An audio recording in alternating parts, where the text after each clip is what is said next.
Hey friends, welcome. My name is Lauren. I am a homeschooling mom to 3 girls, and today I'm going to share the difference between Abeka's handwriting and the Good and the Beautiful's handwriting. I'm going to kind of compare and contrast the two, as well as kind of tell what I like the best or what my kids like the best and what they prefer, since they're the ones doing the work. There's one winner hands down that they prefer. I'm going to turn the camera around so we can get right into the video and you can see and compare the two and see what might work for your kid. So here I have the Good and the Beautiful level 3, level 4, and then Abeka's Writing with Purpose level 3 for 3rd grade. The reason I'm not really comparing level 3 from the Good and the Beautiful to Abeka is because this is more beginning introductory cursive. By Abeka's level 3, they already expect you to already have some experience with cursive.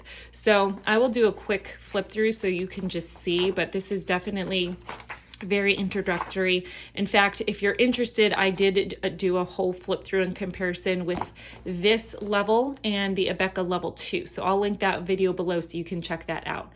These two are a little bit more comparable. So this is level 4. So we will take a look at this one first, and then we will go over to Abeka. So here we have level 4 from the Good and the Beautiful.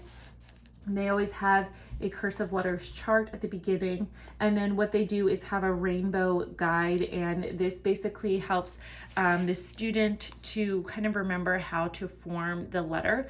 They just have to follow the alphabet, so from red to orange to yellow, and then if there's an X, they have to lift their pencil. So this one is 100 pages, so you don't need to even do one full page a day, or you could if you just want to do a page a day and then go to the next level. You know, it's totally up to you how you want to do it. But the pages, as you'll be able to see, are pretty short and pretty simple. They don't have, they have a good amount of practice, but it's not an overwhelming amount of practice per page.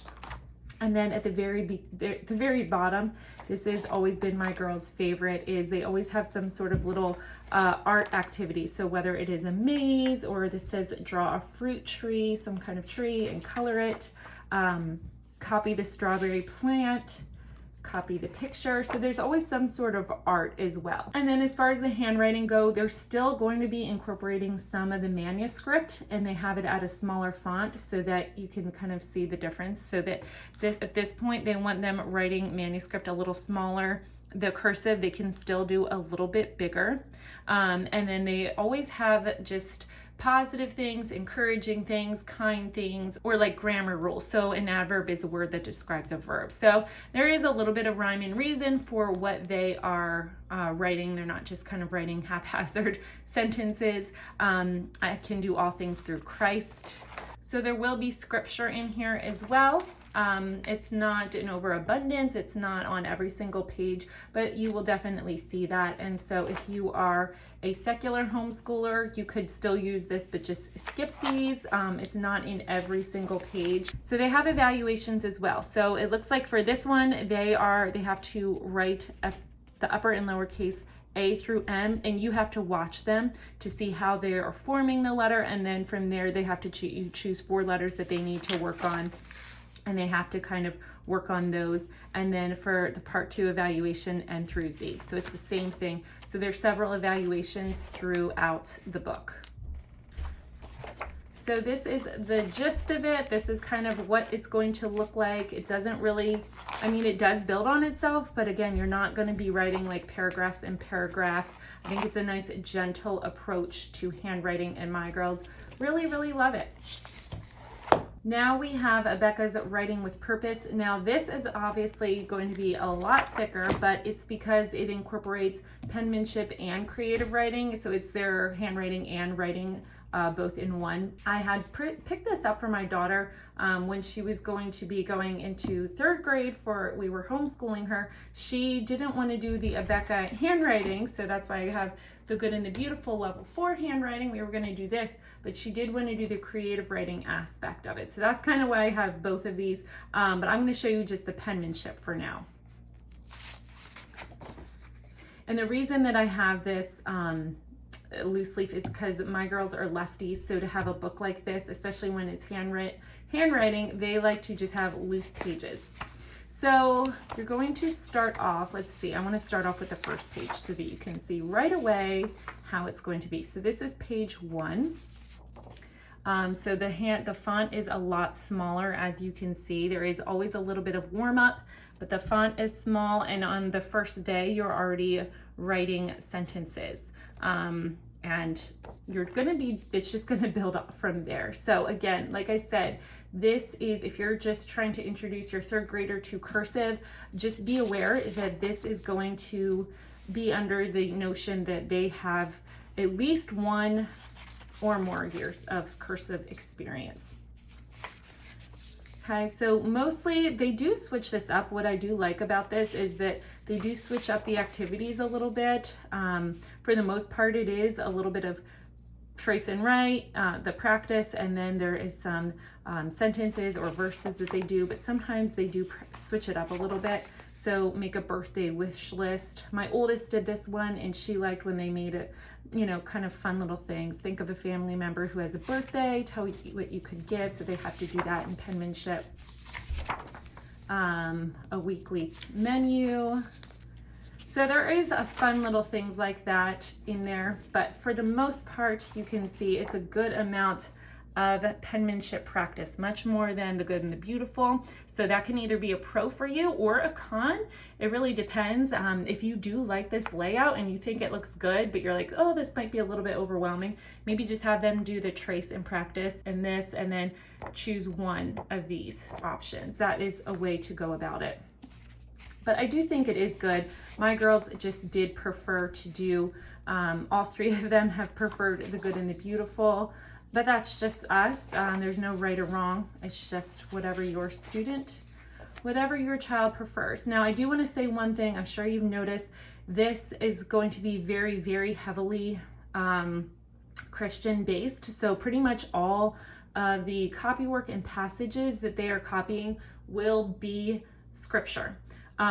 So just keep that in mind. It would be much, much harder to get around this if you are not a Christian homeschooler and you don't want the Bible and all that into your curriculum. This is going to be a lot harder to get around. A lot of Abeka you can use, like with their math and language arts and things like that, you can make it your own. But with the penmanship, I think it's really difficult if you're trying to keep it secular. Also, I wanted to show, so as you can see here, at this point, they have stopped writing the passage in cursive. They have written it in manuscript in print, and they have to kind of translate it, not translate it, but you know what I mean. They have to put it in cursive on their own. They don't have a copy or an example to go by. So this is lesson 40. This is 40 pages in. They are already having to kind of be proficient at that. So as you can see, this is kind of what it's going to be. At this point, they're going to be starting to introduce writing as well. So topic sentences and concluding sentences, organizing ideas for paragraphs and reports.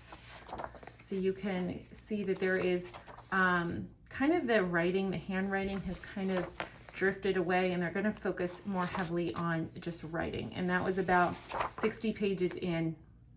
So that's pretty much the end of the handwriting, and then about 60 lessons in is when they're going to start on the writing portion of it. So anyway, I'm not going to focus on that. You'll be able to see this, you know, with the book reports and everything like that. This video is more for handwriting, but that is to give you an idea of the difference between Abeka and the Good and the Beautiful for their cursive, for their level 3. Again, this is level 3, level 4, both you have to have a little bit of experience. If you're looking for something beginning cursive, I would go with a lower level of Abeka, probably honestly grade 1 is best, or at most grade 2. Again, I have a video showing that.